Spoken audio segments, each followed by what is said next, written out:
dapat kiriman garis tangan walaupun kurang jelas.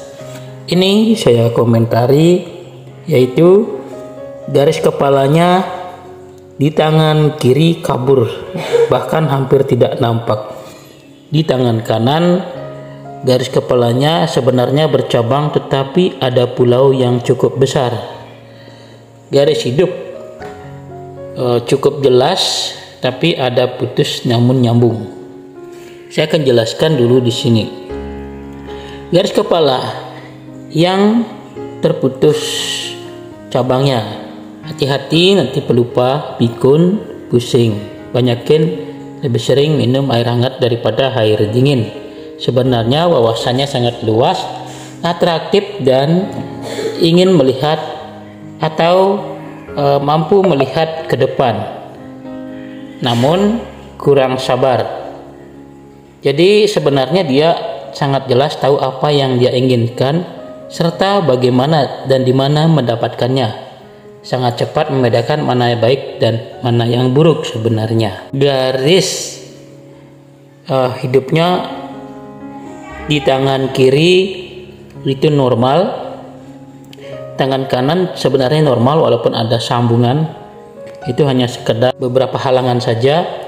Ini bisa mendapatkan posisi yang tinggi sebenarnya, atau bisa kaya nantinya, sejahtera di masyarakat, bisa mencapai posisi yang bagus di usia 40. Jadi ada kemampuan, talenta, pandai mengambil keuntungan dari sebuah keadaan, walaupun cepat marah tapi cepat reda. Namun kecenderung menggampangkan segala sesuatu yang tidak atau yang dianggap sepele. Ini hati-hati.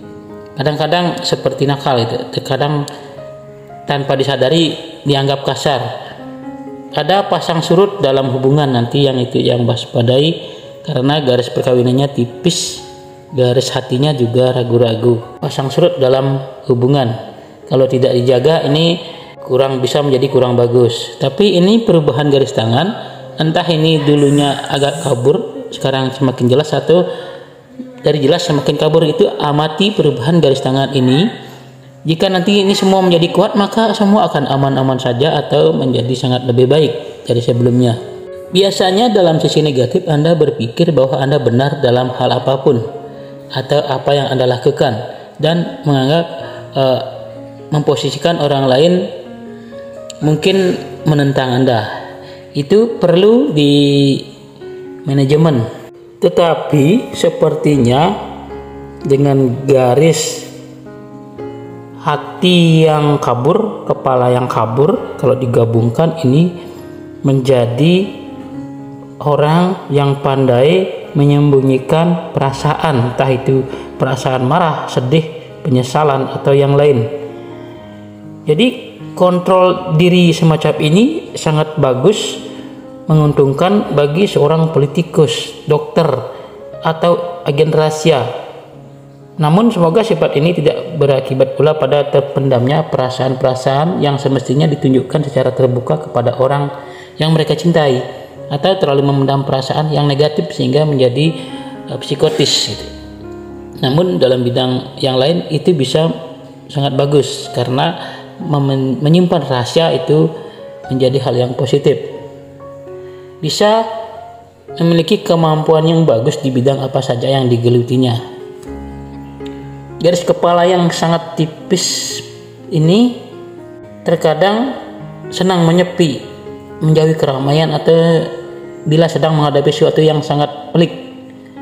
Jadi di sini menyepi mungkin dimaksud untuk mengkonsentrasikan pikiran dalam menuntaskan kasus-kasus atau problem.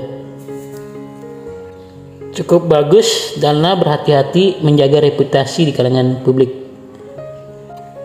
Terbukalah kepada lawan jenis, namun karena mempunyai sifat unik, yaitu kadang-kadang malu tahap pertama kenalan. Namun setelah dikenal, dia bisa menjadi sangat akrab dan sangat baik sekali. Kalau untuk usaha berdagang cocok. Dalam membantu orang sebaiknya jangan sampai habis-habisan, karena setelah umur 35, 37 baru terasa memikirkan keluarga.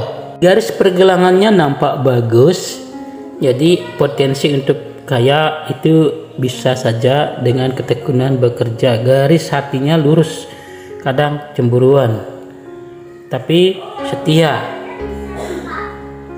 Untuk pertama kali mencari pacar mungkin susah, tapi begitu dapat pacar sekali bisa mudah untuk selanjutnya. Amati garisnya, kemungkinan nanti bisa menjadi tambah terang kedua tangannya. Jadi di sini juga ada beberapa garis berkah atau garis keberuntungan yang mulai muncul, namun belum jelas. Garis fitnah jangan terlalu dihiraukan jika ada orang yang memfitnah. Di masa kecil pernah mengalami suatu hal yang berbahaya, tetapi selamat sampai saat ini. Jadi itu saja yang bisa dibaca. Garis tangannya hanya sedikit, garis minornya juga sedikit, garis besarnya juga tidak banyak. Jadi seperti membaca tulisan, beberapa pun yang ada itu saja yang bisa dibaca, kecuali bertemu langsung. Karena kalau hanya melihat gambar, tentu saja hanya yang terlihat saja. Jangan terlalu masukkan di hati, karena hidup banyak faktor yang berpengaruh, dan ada kuasa sang sumber hidup dan kemauan bebas dari manusia.